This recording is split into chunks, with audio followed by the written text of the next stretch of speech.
Hello, আসসালামু আলাইকুম। আজকে আমি টক দই দিয়ে ড্রাগন ফ্রুট খাবো। এই যে টক দই, প্রাণের টক দই। যারা যারা মোটা হতে চান আমার মতো টক দই দিয়ে খেতে পারেন, মোটা হয়ে যাবেন। মোটা হওয়ার টিপস প্লিজ। তারপর দিব চিয়া সিড,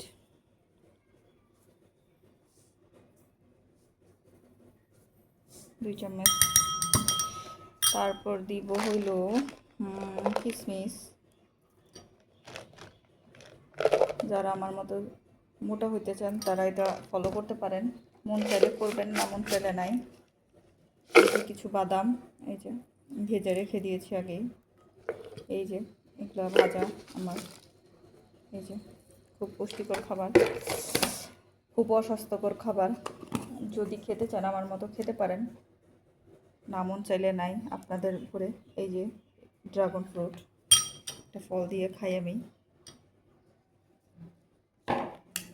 এই যে দেখেন, যারা যারা মোটা হতে চান আমার মতো এটা খাবেন, সাথে ডিম খাবেন, তাহলে দেখবেন আপনি মোটা হয়ে যাবেন কিছুদিনের ভিতরে। যারা একটু গোলুমোলু হতে যাচ্ছেন আমার মতো, তারা এটা খেয়ে, তারা ভাতের বদলে এটা খেতে পারেন। খেয়ে আমার মতো মোটু হতে পারবেন। যারা চিকন মানুষ তারা ওষুধ খায় শুকানোর জন্য, তারা ওষুধ না খেয়ে মোটা হওয়ার জন্য ওষুধ খায়, তারা এটা খেতে পারেন। খেলে মন চাইলে খেজুরও মিক্স করতে পারে।